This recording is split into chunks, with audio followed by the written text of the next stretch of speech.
오늘 교회가 어버이 주일로 지킵니다. 우리 어버이들에게 하나님의 한없는 은혜와 또 복이 임하기를 바랍니다. 설교 후에 우리 교회가 마련한 간소한 선물을 증정하겠습니다. 우리 예배 후에는 지난주에도 광고드린 대로 임시 공동의회로 모입니다. 그 자리에 잠깐 앉으시면 한 3분이면 끝날 겁니다.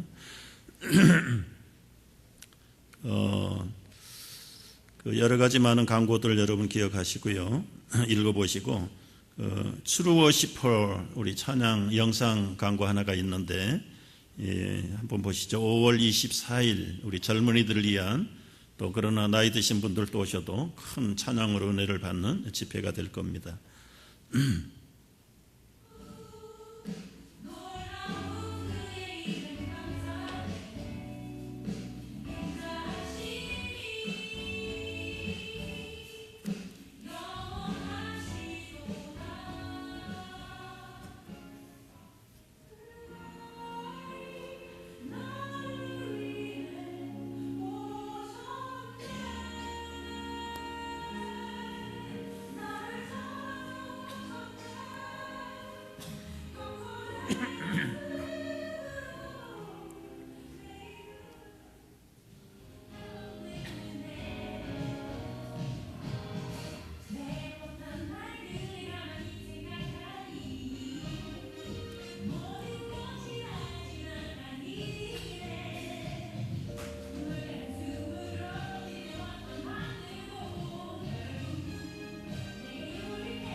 여기 멤버들이 미주 전체로 봐서는 한 200명 정도가 되는데 저희 교회는 한 20명 이상 젊은이들이 방문해서 5월 24일 날 저희들이 공연을 하게 됩니다. 기대해 주시고 또 기도해 주시기를 바랍니다.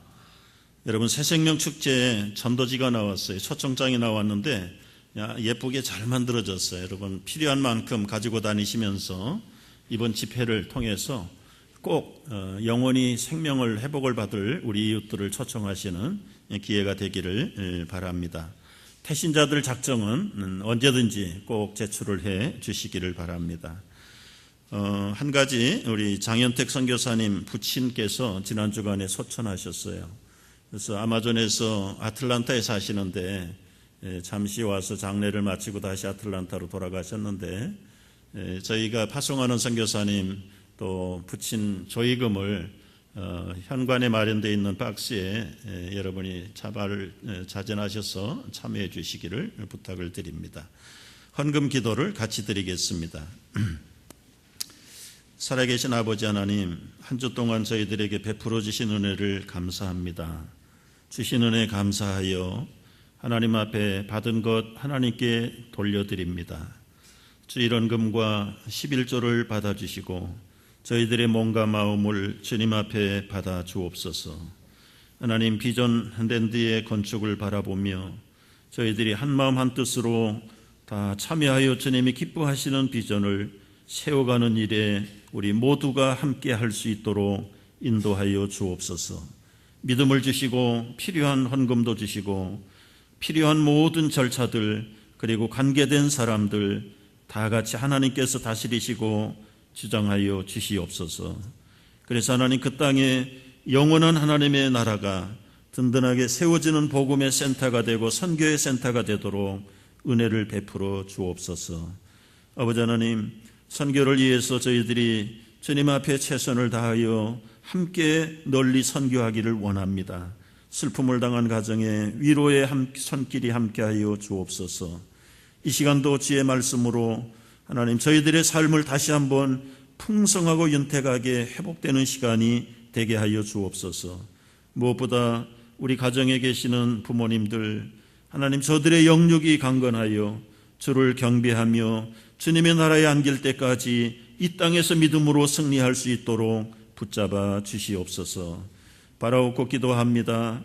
눈을 들기 전에 기도하기 전에 하나님 우리의 모든 아픈 것 우리의 연약한 것 그리고 답답한 문제들 주님의 도우심이 필요한 것들이 많습니다. 주님 앞에 내려놓사오니 주님의 거룩한 능력의 손길로 어루만지시고 해결하여 주시옵소서. 주님의 살아계심을 체험하는 시간 되게 하여 주옵소서. 예수님의 이름으로 간절히 축복하며 봉헌기도 드리옵나이다. 아멘.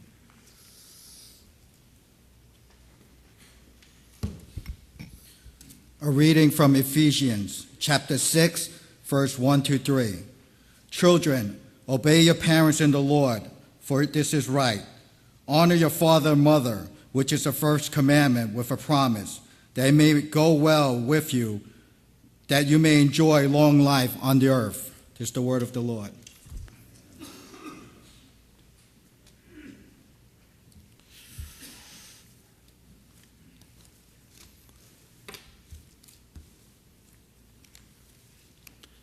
자녀들아, 주 안에서 너희 부모에게 순종하라. 이것이 옳으니라.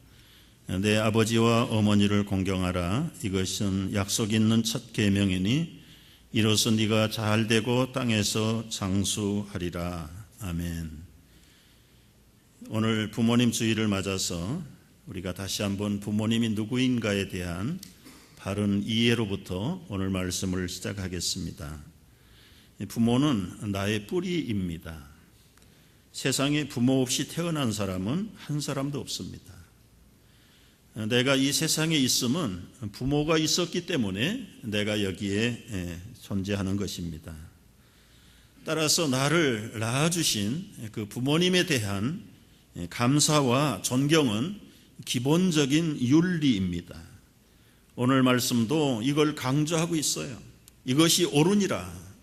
This is right. 이것이 마땅한 권리요 의무다. 부모님은 존경받아야 되고 자녀들은 그 부모를 존경하는 것이 부모의 권리이고 자녀의 의무라는 사실을 오늘 말씀 속에서 강력하게 우리에게 주고 있습니다. 그러나 말세가 되면 자식들이 부모를 거역하는 풍토가 일어날 것이라고 예언하고 있어요. 오늘날 젊은 자녀들이 부모를 얼만큼 존경하는가? 좀 극단적인 조사이긴 하지만 제가 본 통계로는 미국의 젊은이들에게 부모를 택할래, 텔레비전을 택할래, 양자택일 하라고 그랬더니 95%가 텔레비전을 택한다는 거예요. 한국의 젊은이들도 크게 틀리지 않습니다. 75%가 인터넷, SNS를 택하지 아빠를 택하지 않겠다. 이걸 얼만큼 우리가 받아들여야 될 만한지 참 심각한 문제입니다. 답답한 통계이긴 하지만 한편 생각을 해보면 부모가 어떻게 했길래, 부모가 도대체 무엇을 어떻게 했길래 자녀들로 하여금 그렇게 존경을 못 받는가? 불순종하는 자녀도 나쁘지만 존경을 받지 못하게 하는 부모들도 책임이 없다고 할 수 없다. 왜 존경을 못 받는가? 많은 이유들이 있지만 하나만 얘기한다면 자식들을 자기의 소유라고 생각하는 가장 근본적인 오류가 있기 때문이다.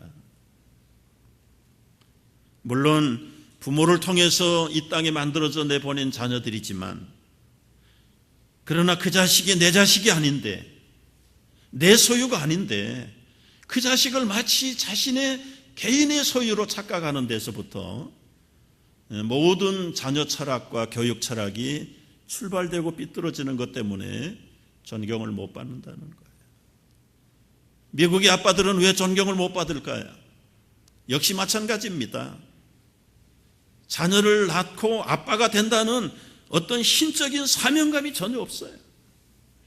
살다 보니까, 어쩌다 보니까 생긴 자식들이에요.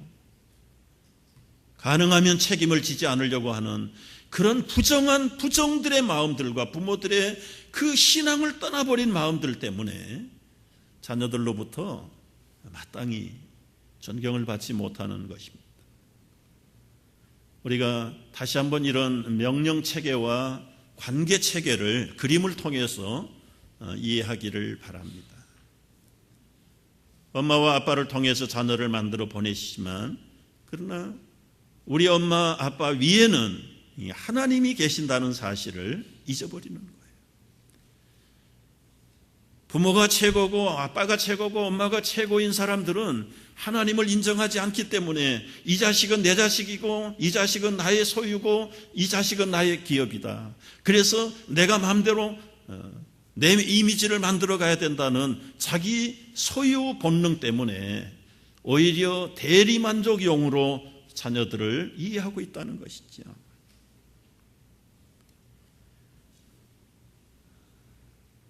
저희 아버님 이야기를 좀 해서 용서를 구합니다. 저희 아버님 워낙 젊어서부터 정치에 관심이 많으셨어요. 어디를 가든지 시제말로 으뜸을 해야 속이 풀리고 리더가 돼야 꼭 리더가 돼가지고 돌아오세요. 어떤 모임에 가시든지. 그래서 자신이 아주 그 정치 쪽에 꿈을 가지고 계세요. 고작 이런 꿈이래야 조그만 시의 시의원 되신 것이 전부였어요. 지금 생각을 해보면 그래도 아버지 대단하다. 제가 나이가 들어가면서 요즘 새삼 깨닫는데 그 시의원 하실 때 나이를 따져보니까 30대 후반이더라고요. 괜찮지요? 그런데 그때 이제 정치로 입신하셔가지고 승승장구해야 될 때, 제 초등학교 저학년 때 기억이 생생해요. 그때는 인쇄소가 발달되지 않아서 이 선거 홍보용을 만들기 위해서 큰 고무도장을 찍어가지고 수천 장을 만들고 찍고, 시의원 하시고 이제는 도지사에 출마하는데 많이 찍었어. 벽보도 많이. 그런데 4.19 혁명이 터졌어. 자유당에 소속되어 있는 분이라 그걸로 정치 생명이 끝나버렸어. 그 꿈을 이루고 싶어서 최선을 다했지만 가슴에 한이 되셨어요. 못하셨어요. 결국은 정치에 다시 복귀를 못하셨어요. 당신이 못하니까 아들 사형제 남아있는데 계속해서 정치해야 된다. 너는 대학을 정치해야 된다. 정치 아니면 법대라도 가야 된다. 큰아들인 저에게는 고3 때 폐결핵으로 쓰러졌기 때문에 기대를 잃어버리셨어. 둘째 아들에게 너는 정치해야 돼. 너는 깡도 있고 배짱도 있으니까 정치해야 돼. 둘째 아들은 엉뚱한 도서관 학과에 가버렸습니다. 책을 좋아했나요? 셋째 아들에게 또 밀어붙이는 거예요. 너 정치해야 돼. 남자로 태어났으면 한 번 휘어잡아야지.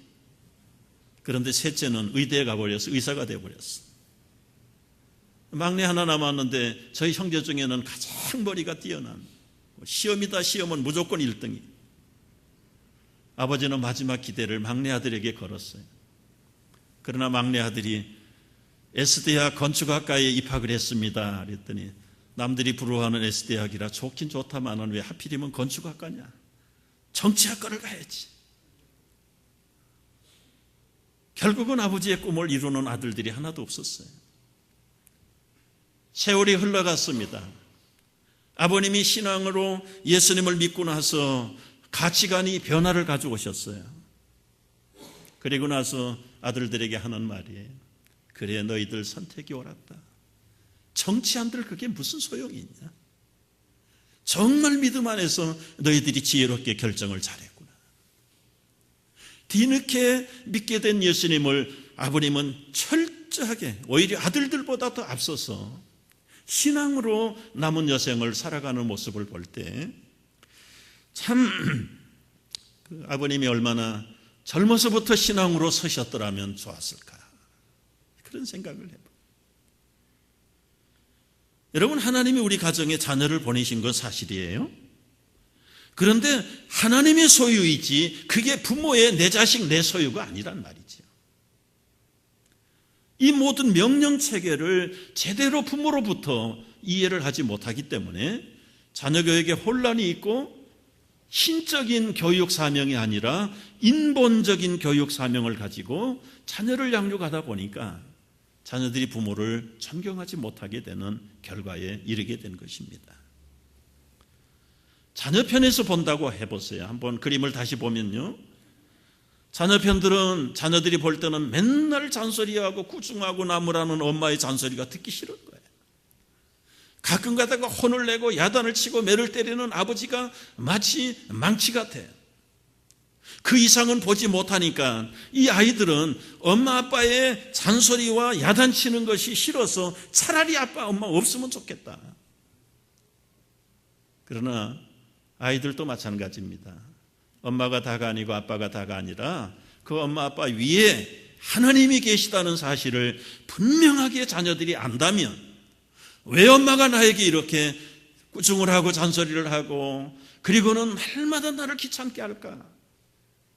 규모가 없는 나의 인생을 깎아서 빛나는 다이아몬드를 만드시는 것이 하나님의 명령이라는 것 때문에 싫어도 아빠는 엄마는 나를 그렇게 했다는 사실에 대해서 깨닫게 될 때 오히려 엄마 아빠의 그 지나친 간섭과 보살핌이 감사로 바뀔 수 있는 것입니다. 오늘은 제목 말씀대로 내 부모를 어떻게 기쁘게 할 것인가에 대해서 말씀드리고 싶어요. 당연히 기쁘게 해야 되는데 어떻게 기쁘게 해야 될까? 거기에는 해답은 예수님밖에 없습니다. 예수님이 비록 짧은 33년을 사셨지만 그분은 우리 인생의 모든 필요한 것을 다 가르쳐주고 가셨어요. 아들로서 부모를 어떻게 효도할 것인가도 분명하게 보여주시고 가르쳐주고 떠나신 분이세요. 첫째는 예수님은 잉태하심으로부터 부모를 기쁘게 했던 사람이에요. 말이 안 되죠. 그 잉태하는 이제 태아가 어떻게 부모를 기쁘게 할 수 있냐. 그런데요, 마리아의 고백을 보면 내가 이 아이를 가질 때 얼마나 기뻤는지 모른다.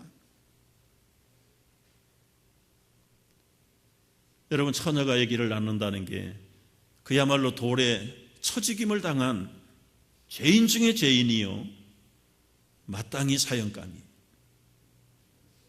그런 처녀에게 아기 동정녀 탄생으로 잉태하신 그리스도가 어떻게 기쁨이 될 수 있었는가?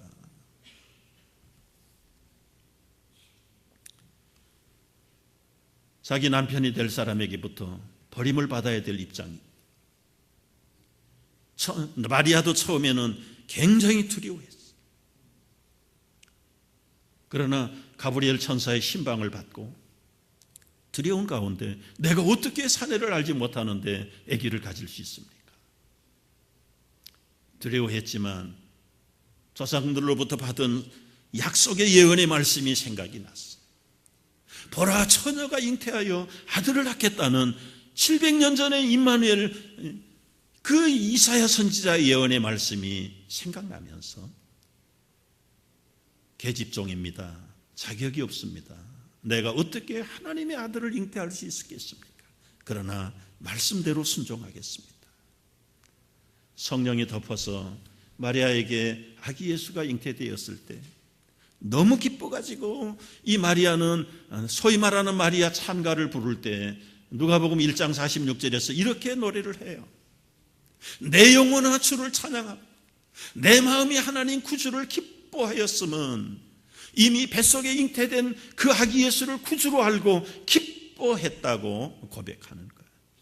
나의 비천함을 돌아보시고 만대의 나를 복 있는 여자로 선택해 주신 이 아기 예수 감사하고 아버지 하나님께 감사하며 찬양했던, 임신하면서부터 마리아는 이 기쁨의 사람, 이 기쁨이 얼마나 컸던지 율법으로 돌에 쳐 죽이는 사형을 당해도 그는 다 받을 수 있고 남편으로부터 버림을 받는다 칠지라도 나는 이 기쁨을 포기할 수 없는 어머니의 기쁨의 기쁨이 되었던 것이죠.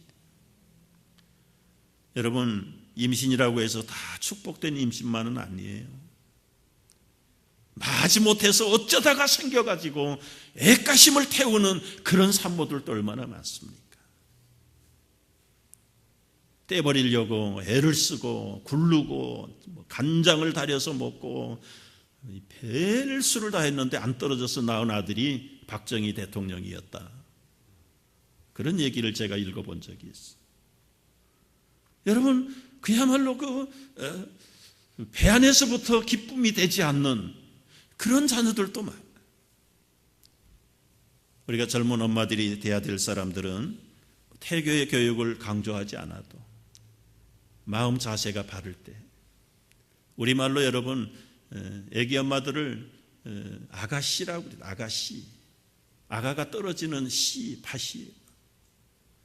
정말 그 마음 자세가 옥토가 되어 있을 때 거기에 잉태된 아기 예수를 통해서 그 어머니 마리아는 기쁨이고 평생의 축복이 되었다는, 이것부터가 예수님은 아예 그냥 잉태될 때부터 효도했던 효도의 사람이었다. 두 번째는 건강하게 자라면서 부모를 기쁘게 했어요.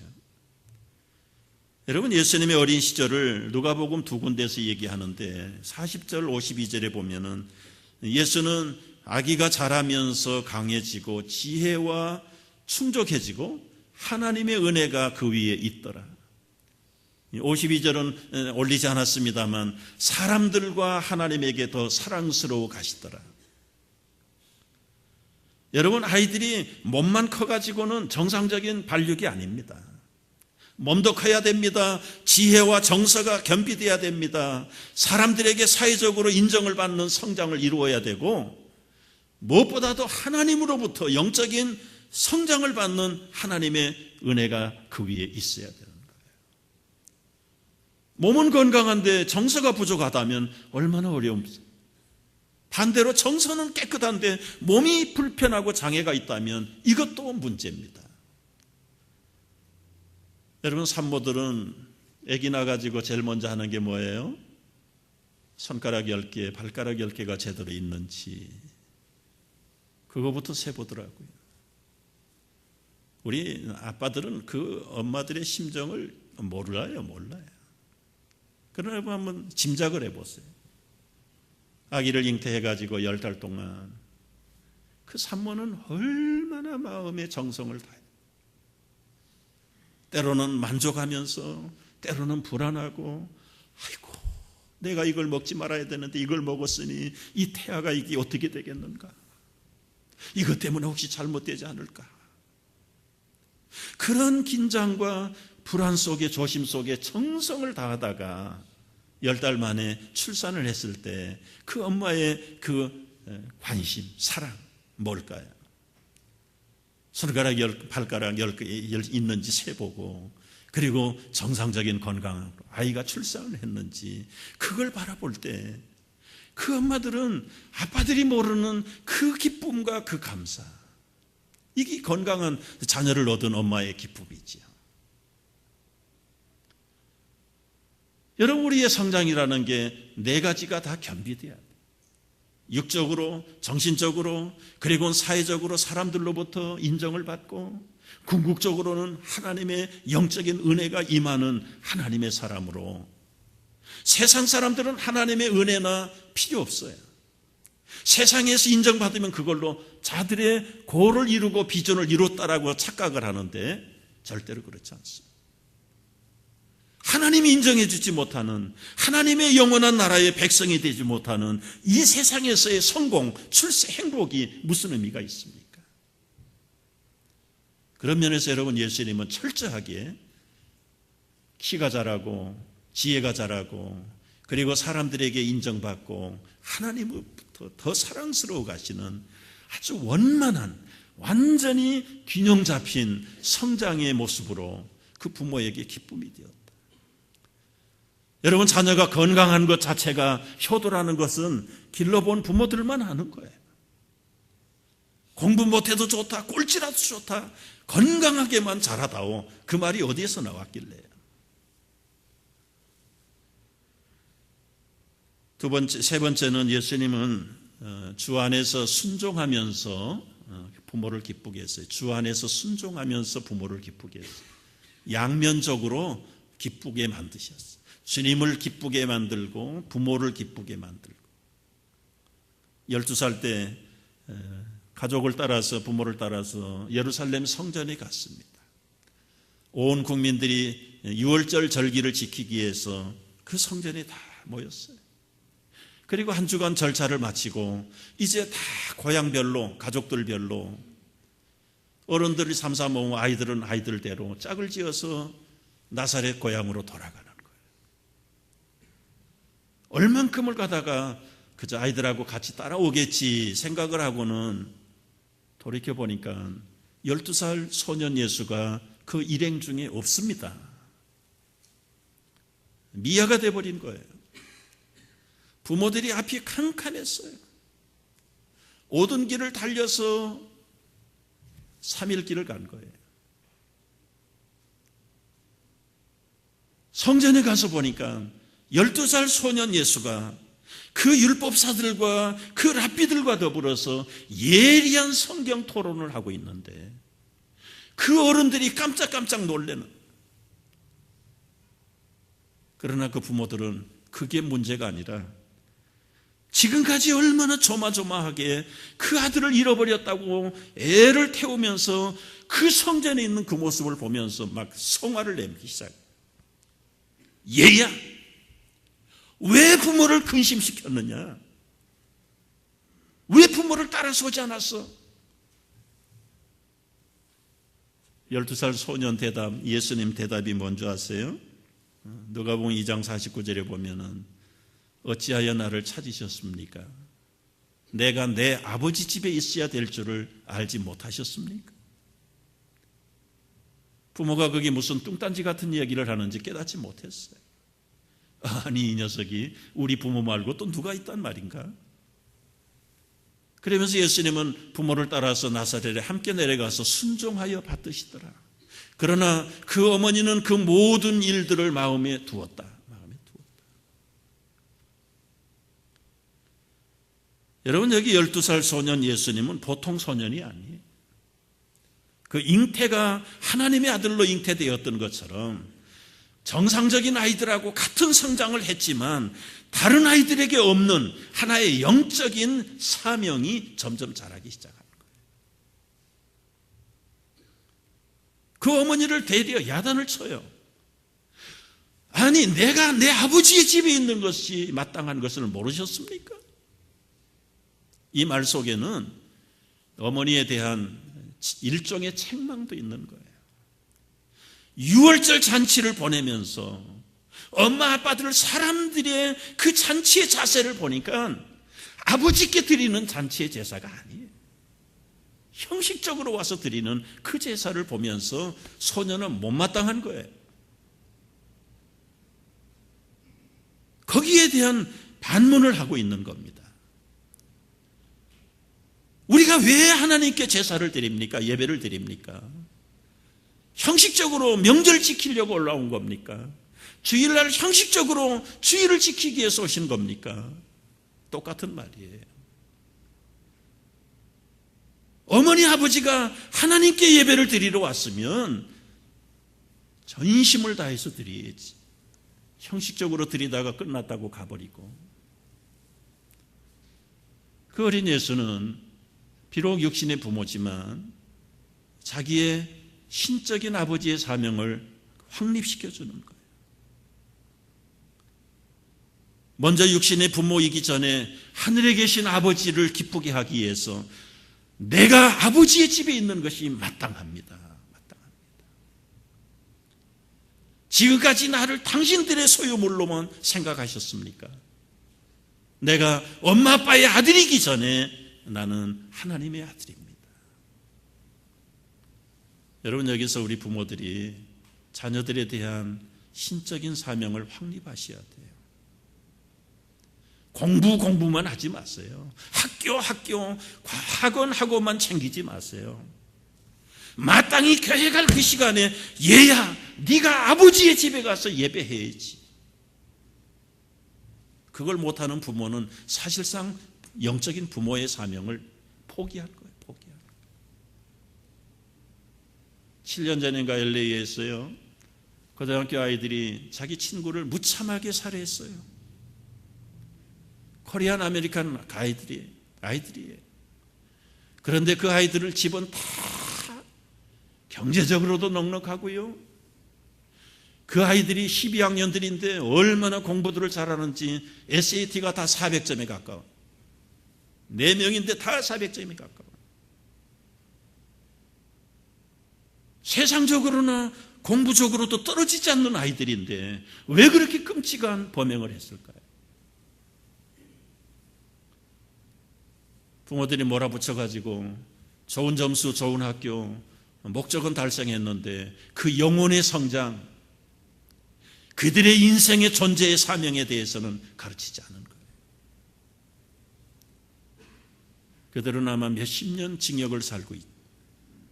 얼마나 비극인가요?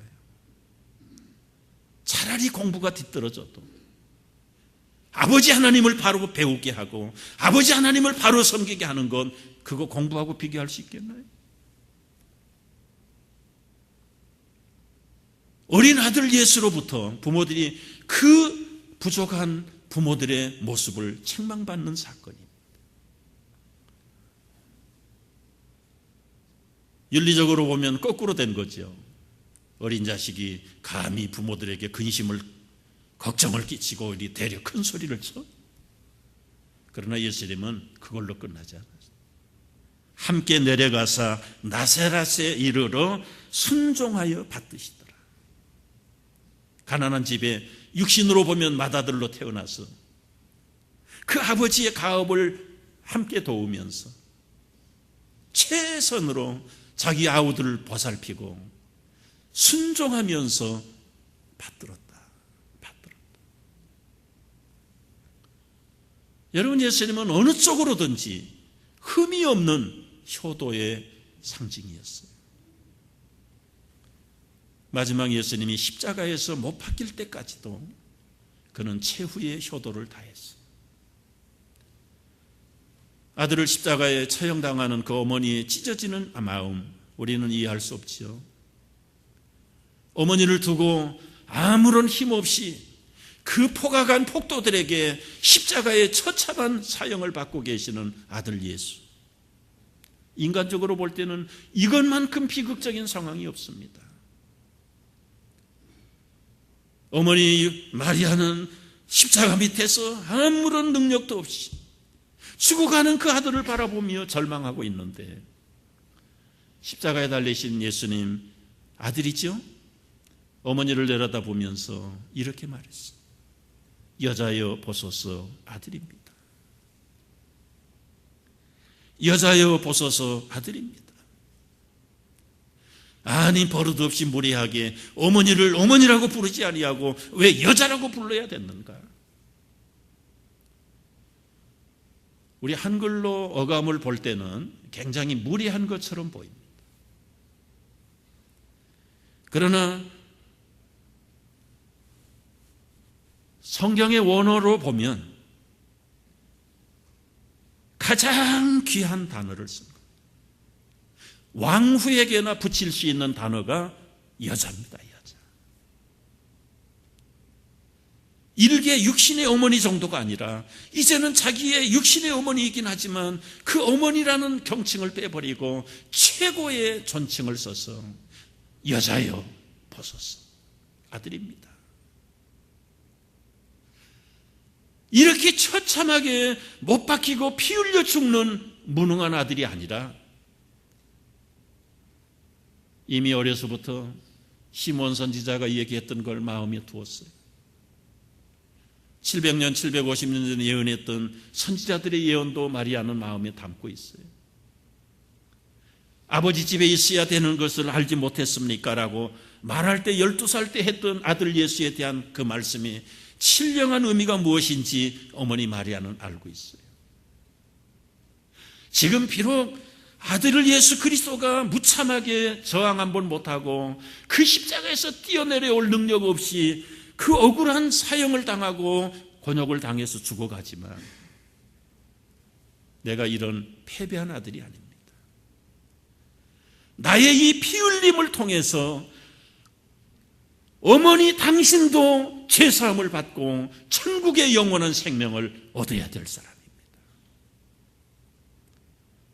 여러분, 어느 교회에서는 어머니에게 마리아에게 죄가 없다라고 얘기해서 하나님 대우를 합니다만 아니에요. 오늘 여기 예수님이 하신 말씀의 뜻은 당신도 죄 가운데 죽어야 될, 비록 내 육신의 어머니이긴 하지만 그걸로 끝난다면 뭘 하겠느냐. 효도라는 게 뭡니까? 이 땅에서 잘해드리는 것만 효도입니까? 진짜 효도가 무엇입니까? 그 어머니를 천국까지 제사함 받게 하고 새 사람 만들어서 천국까지 모시고 가는 게 효도의 완성 아니겠어요? 지금 예수님이 여자여 보소서 아들입니다, 이 말씀을 하신 것이 바로 이런 의미를 다 담고 있는 거예요. 여러분, 오늘 부모님 주일에 최고의 효도가 무엇이라고 생각을 하세요? 우리 어머님 걱정 없이 잘 먹고 잘 살고 좋은 데 구경시켜드리는 게 최고의 효도입니까? 그리고 죽어서 지옥 간다면, 그래서 돌아가셔서 영원한 저주와 사명, 운명에 빠져버리는 부모를 만들어 놓는다면 그 아들 그 딸이 최고의 효도입니까? 논리가 맞지 않는 이야기. 그래서 어찌하든지 정말 부모님들이 천국의 생명을 소유하지 못했다면 금식을 했어라도 생명을 내대고라도 그 어머니 그 아버지의 구원을 위해서 최선을 다해야 될 줄 알아요. 저는 서울서 목회할 때 송집사님 네 분을 잊지 못합니다. 고집스러운 경상도 상주에 계시는 그 아버지를 예수 믿게 하려고 그 아들 며느리가 40일씩 금식하는 걸 제가 봤어요. 서울에서요. 금식 기도를 했는데 하나님이 어떻게 응답하시는가? 아버지가 먹는 게 소화가 안 된대요. 그래서 지방의 병원에 갔더니 이 큰 병원에 가봐야 된다고 그래서 서울로 모시고 왔어요. 가보니까 위암이에요. 아버지에게는 위암이라는 말을 못하고 위궤양이라고 합니다. 수술하면 건강해서 집에 돌아갈 수 있답니다. 그저 사실하고는 다르게 그저 안심을 시켜드렸어요. 그리고는 목사인 저에게 와서는 이게 우리 아버님이 이제 마지막인데 어떻게 하면 됩니까? 집사님 40일 동안 금식 기도했는데 하나님이 들으실 줄로 믿습니다. 제가 매일 가서 병원에 하루에 한 번씩 가서 그 아버님에게 제가 복음을 전하겠습니다. 동서울병원 7층에 제가 매일 갔어요. 하루에 한 번씩 매일 갔어요. 사람은 얼마나 양반이고 고진인지 거절은 안 해. 그러나 전혀 복음하고는 관계가 없어. 예, 목사님 감사합니다. 저는 절대로 반대는 안 합니다. 우리 아들 딸들 믿는 거 제가 뭐라고 한 적이 없습니다. 당신은 안 믿는다 그 얘기예요. 아들 딸들은 얼마든지 오케이. 그러나 자기는 관계 안 하겠다는 거예요. 한 20일 이상을 갔어요. 어느 날 내 보는 데서 눈이 확 돌아가면서 이제 숨이 꺼져가는 거예요. 하나님, 이대로 보내면 안 됩니다. 이대로 보내시면 안 됩니다. 기도했는데요, 중환자실에 들어갔어요. 정신이 반짝 회복됐어요. 가운을 걸쳐 입고 다시 들어갔습니다. 뭐 다 꽂아서 말도 못하지요. 다시 복음을 전했어요. 아버님 위궤양이 아니라 위암 말기입니다. 이제 결정하셔야 됩니다. 막 눈알이 막 불안해가지고 눈알이 막 떨어요. 얼굴이 새까맣고요. 겁에 질려가지고요. 예수님은 이 죽음을 이기시려고 대신 죽으셨고 이 죽음을 승리케 하시려고 다시 살아나셨습니다. 아버님 지금 이 예수님을 아버님의 구주로 믿기만 하면 영원한 지옥으로부터 영원한 천국으로 옮겨주신다고 약속하셨습니다. 예수님을 믿으시겠습니까? 말을 못하시니까 끄떡끄떡하세요. 그러면 손을 잡고 제가 기도할 때 속으로 따라하십시오. 영접을 시켰어요. 아들, 딸, 며느리들이 거기, 아들하고 며느리하고 그 할머니 세번들은 열심히 믿는데 그 마지막 광경을 보면서 기도를 했는데 다 뜨거운 눈물을 흘리고 아멘을 했는데요, 얼굴이 갑자기 복숭아빛으로 변한 거예요. 그 눈동자가 그렇게 평안할 수가 없어요. 그리고 그날 밤 1시에 조용하게 소천을 하셨어요.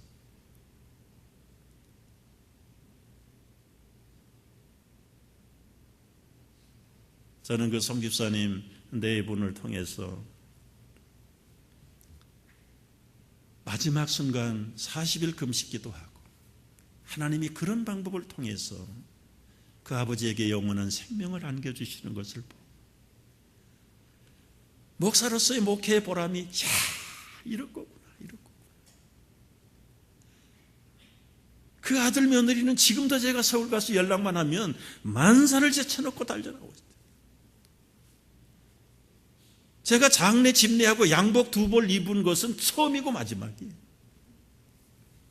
양복 입기 위해서 전도한 건 아니었지만 얼마나 그 아들 내외의 평생의 기도 제목이 목사님을 통해서 하나님께서 응답해 주시는 과정을 보면서, 여러분 서울에 계시는 부모라도 포기하지 마십시오. 포기하지 마세요. 제 외할머니 얘기 좀 할게요.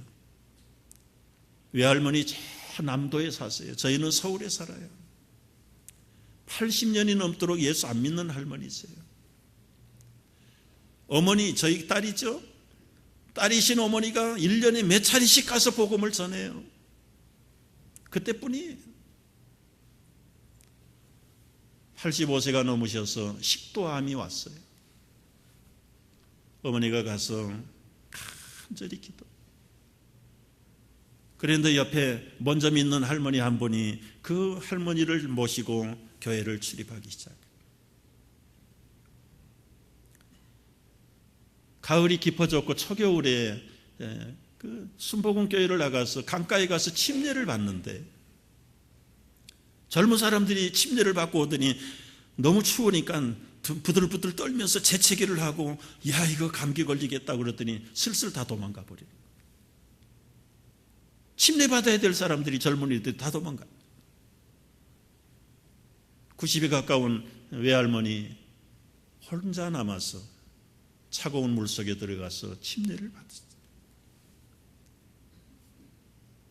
저는 20, 30년 동안 할머니 곁에 2번인가 3번밖에 못 갔어요. 딸이라고 하는 저희 어머니도 1년에 고작이야 몇 차례 못 가요. 서울에서라도 길이 멀지만은 거리가 있지만 그 어머니의 영혼, 할머니의 영혼을 위해서 간절하게 기도하니까 옆에 믿는 할머니를 붙여서 구원받게 놔뒀어요. 여러분, 진정한 효도가 뭔가요? 예수님이 말씀하셨어요. 여자여 보소서 아들입니다. 내가 육신의 아들로만 보지 말고 이제 인류의 죄를 대속하실 구세주로 믿으십시오. 신앙적인 책임, 효도만 다한 게 아니라 막막하게 남편도 없는 홀로머니 놔두고 가는 그 맏아들의 입장을 보세요. 여러분, 부양해야 될 거 아니에요. 돈 벌어놓고라도 좀 물려갔어야 되는데 예수님 그런 거 없잖아요. 그 옆에 있는 요한을 보면서, 요한아 봐라, 네 어머니다. 이제부터는 네 어머니다. 그때 요한이 비로소 자기 어머니로 받들고 그 마리아 어머니를 모셨다. 에베소 지역에 가면 요한이가 그 마리아를 모시고 살던 그 집이 지금도 남아요. 보통 집이 아니에요. 아주 의리의리한 저택에서 정말 아들 예수 그리스도가 모셨던 것보다 더 훌륭하게, 저는 그걸 보면서 예수님은 신앙적인 책임만 다 했을 뿐만 아니라 이 지상에서의 아들로서의 사명도 다 하셨다. 여러분이 믿는 사람들 가운데 부모에게 용돈이 아니라 생활비는 안 주면서 하나님한테 헌금한다는 사람이 있어요. 회개해야 됩니다. 회개해야 돼요. 성령의 감동을 받은 바울은 자기 친족을 돌아보지 않는 자는 믿지 않는 자보다 더 악한 자다, 불신자보다 더 악한 자다. 우리 권사님들 시어머니 용돈 드리세요. 용돈이 아니라 살림할 수 있도록 돈을 드리세요. 생활비 드리세요. 제가 누구라고 지적을 안 하지만 같이 사는 당신 남편 그 마음속에 대못이 박혀 있어. 대못이 박혀 있어. 그리고 교회에서 권사 대접 받기를 원해. 한국에 있는 시어머니한테 생활비도 안 보내면서 그 아들 보내는 것까지도 못 보는 거예요. 못 보는 거예요. 여러분, 우리가 부모님을 잘 섬긴다는 게 뭔가요? 하나님 잘 섬기면 끝입니까? 그거 아니에요. 예수님이 완벽하게 보여주셨어요. 하늘의 아버지 하나님을 잘 섬기고 끝까지 자기 어머니에 대한 책임을 자기는 못하더라도 자기의 사랑하는 요한 제자를 통해서 대신 봉양할 수 있도록.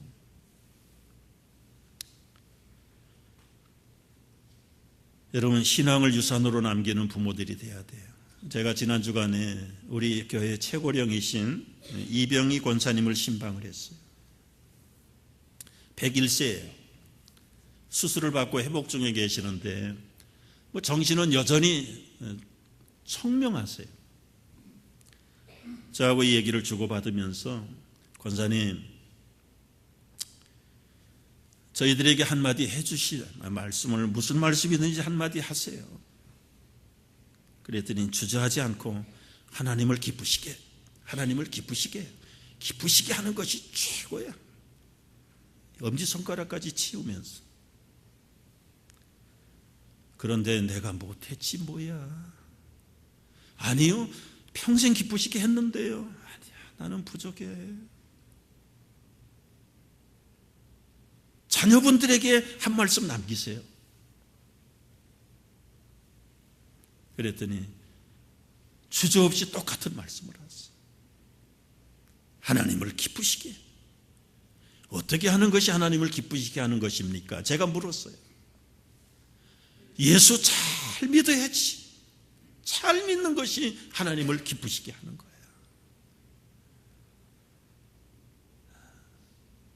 환자만 아니면 제가 그냥 끌어안고 이렇게 안아주고 싶을 만큼 참 얼마나 존경스러운 신앙의 어머니인지. 제가 비디오로 담아서 언젠가는 우리 한번 같이 볼 기회가 있겠죠. 결론입니다, 여러분. 우리 자녀들이 부모를 바로 알아야 돼.